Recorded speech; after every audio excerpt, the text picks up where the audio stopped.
Okay, this is TempleOS 5-minute random code walkthrough, episode number 6, and I'm your host, Terry Davis. So here we go, Alt B to find some random code. And where are we? We are in GR bitmap. Okay, what this code is for blotting bitmap. So what we have is there's a destination device context and a source device context. This is the destination, this is the source. So what we're dealing with is a device context is a structure. It has a width, a height, then it has a body, which is it has some other stuff, a pen width, a color, brush. It's a device context. Then it has a body, and this is an array of U8s. So there's one byte per pixel, and it can be 16 colors, or it can be transparent. It's not 256 colors. It's not 256 colors. It's only it's 16 colors, or FF is transparent. So when we blot, let's see what we have to do. Basically we trim the width and height based on overlap, get that figured out so that we have H2 and W2 for width and height, and we go through the standard startup for each graphics routine. If it's we record the extents, this is a feature that you can turn on record extents, and then it'll expand a bounding rectangle. And if you set don't draw on the device context, we return early. Otherwise, we process 8 pixels at a time, with some leading and some trailing. We have some leading pixel. We align to an 8-byte boundary, and we have leading pixels and trailing pixels. Now, let's see. Color is determined by the image. Let's see how we handle 8 pixels at a time. There's raster operations. We can check for collisions. We can convert a mono image into a color. What that does is, let's say you want to draw a mono image in yellow, then what it does is it uses some arrays of let's see, you can see it's transferring 64 at a time. Color mask, let's see. So if we're doing a mono, the color mask is set by 2/8 colors. What 2/8 colors is this is a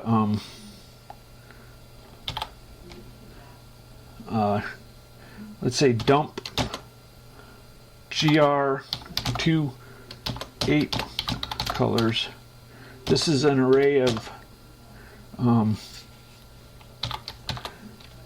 it's 8 zeros, 8 ones, 8 twos, 8 threes, 8 fours, 8 fives. So there only 16 are used plus the transparent. So it makes we want to process 8 at a time. So this loads in 8 of a certain value, and then we do the leading pixels. Then we do the pixels 8 at a time. Then we do the trailing pixels. You know, this is pretty close to the.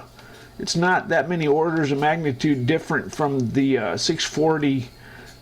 So if we do a rectangle that's 40, then that means we probably have 5 leading, 5 trailing, and only two chunks of 8. So that's if it's a mono, we basically do a Boolean to test Oh, we're dealing with Z buffer as well. When you deal with 3 dimensions, if you have a Z buffer, this part of the if is if it's a Z buffer, and that means we check against the oh, this is the Windows Z buffer. This is not the graphics Z buffer. We don't use the graphics Z buffer on this. When we have we don't have a bitmap for each window. We just have one master bitmap, and all windows are on an 8x8 pixel grid. You can see when I move this around, it moves up a text character. So the Windows Z buffer is that's just to see if let's say over here we say gr. This is similar. Gr rectangle. CDC star DC gr alias